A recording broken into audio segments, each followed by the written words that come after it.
আজকে আমাদের লম্বা জার্নি। এই যে এখানে একটা বড় ব্যাগ আর অনেকগুলো ছোট ছোট ব্যাগ, ওগুলো কিন্তু অলরেডি গাড়িতে তুলে দেওয়া হয়েছে। আর গাড়ির কথা যখন বললাম, হ্যাঁ আজকে আমরা গাড়ি করেই কিন্তু একটা লম্বা জার্নি করব। এই মুহূর্তে আমরা বিহারের এলাকায় রয়েছি। এই যে ডান দিকে ট্রেন লাইন আর বাঁ দিকে রাস্তা। এবং আমাদের আজকের যাত্রা হচ্ছে মুর্শিদাবাদ, যেখানে অনেক অনেক অনেক ইতিহাস রয়েছে। সেই জায়গায় যাচ্ছি। আর এটা আমার জীবনে প্রথমবার, তাই এক অন্যরকম অনুভূতি হচ্ছে মনের মধ্যে। এই মুহূর্তে আমরা একটা টোলে আছি, আর এই পথে যেতে যেতে এরকম 7খানা টোল পড়বে।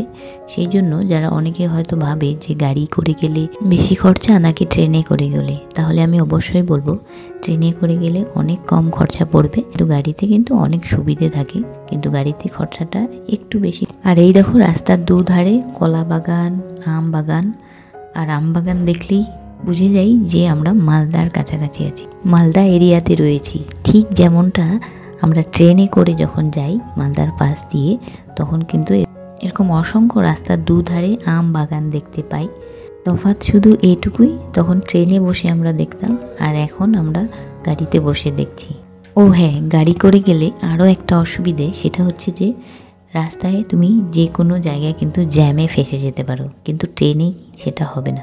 ট্রেনে তোমার যেতে যত সময় লাগবে ততটাই সময় লাগবে, কিন্তু গাড়িতে কিন্তু এই অসুবিধাটা হতে পারে, যেমনটা আমাদের সাথে হলো। কালিয়া চক বলে একটা জায়গা, সেখানে আমাদের প্রায় 45 মিনিটের মতো জ্যামে আমরা আটকেছিলাম। সেই জন্য দেখো সূর্যটা প্রায় অস্ত যাওয়ার দিকে। তবে আর কি, অন্ধকারে গাড়ি চালাতে হবে। এই মুহূর্তে আমরা ফারাক্কা ব্রিজ ক্রস করছি। আর যতবার এই ফারাক্কা ব্রিজের উপর দিয়ে গেছি, ততবার আমি দেখতাম যে এই রাস্তাটা বাঁ দিকে, মানে সবসময় দেখতাম যখন ট্রেনে করে যেতাম যে রাস্তাটা বাঁ দিকে গাড়ি যাচ্ছে, আর আজকে আমরা সেই রাস্তা দিয়েই চলছি। ব্যাপারটা কিন্তু সত্যি অন্যরকম লাগছে, ভালো লাগছে। কিন্তু দুঃখের বিষয়, রাত বলে কিছুই দেখা যাচ্ছে না। গঙ্গা পুরো একদম কালো অন্ধকার লাগছে, শুধুমাত্র এই ব্রিজটাই দেখা যাচ্ছে, আর কিছু লাইট, তাছাড়া কিছুই দেখা যাচ্ছে না।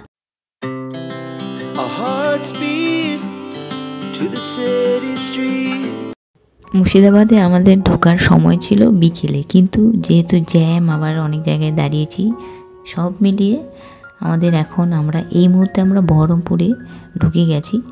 এখন বাজে রাত 8:30, অন্ধকার, একটা নতুন জায়গা, অন্ধকার, কিছুই বুঝতে পারছি না কোথায় যাচ্ছি, কি করছি। শুধুমাত্র একমাত্র সঙ্গী হচ্ছে গুগল ম্যাপ, তো তার সাহায্যেই আমরা এখন যাচ্ছি আমাদের হোটেলে।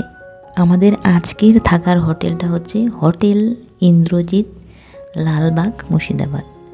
আমরা এখন এই তো হোটেলে পৌঁছে গেছি। আর আজকের হোটেল এই জন্য বললাম, আমরা আজকে একটা নর্মাল নিয়েছি, কারণ যেটাতে আমরা কালকে উঠবো সেটাতে আজকে খালি ছিল না, যার ফলে আমরা এই একটা নর্মাল হোটেল আজকে জন্য শুধু নিয়েছি।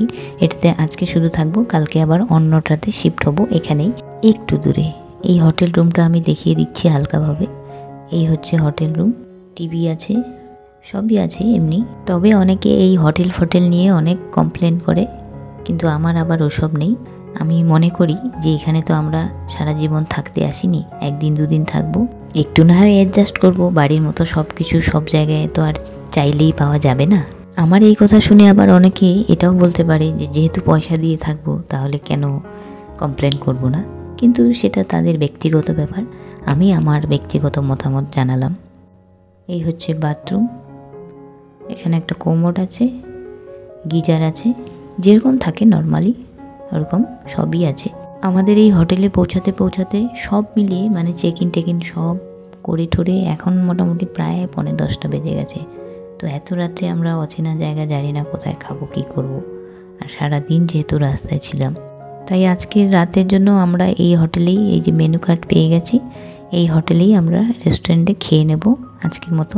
আর এই লম্বা জার্নি গাড়িতে বসে যা মানে কোমর ব্যথা, শরীর যা ব্যথা হয়েছে, এখন ইচ্ছে করছে না, যদি খাবার যদি নাও দেয় কোনো ব্যাপার না, জাস্ট একটা বিছানা হলে জাস্ট শরীরটাকে জাস্ট ফেলে দেবো।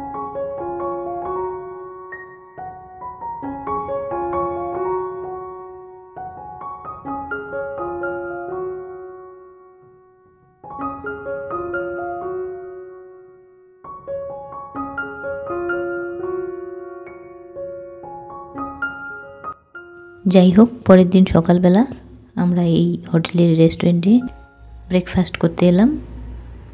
আলু মটর সবজি আর ফুলকো লুচি, ব্রেকফাস্টে পুরি সবজি।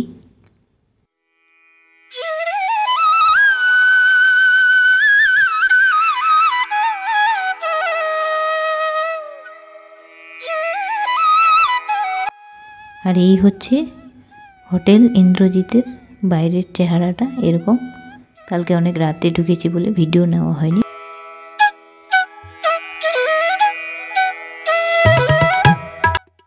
এখানে লেখা আছে আই লাভ মুর্শিদাবাদ। এখন আজকে আমরা অন্য হোটেলটাতে যাব, তারপর ওখান থেকে কোথায় কোথায় ঘুরছি মুর্শিদাবাদ সব ব্লগ একে একে আসবে।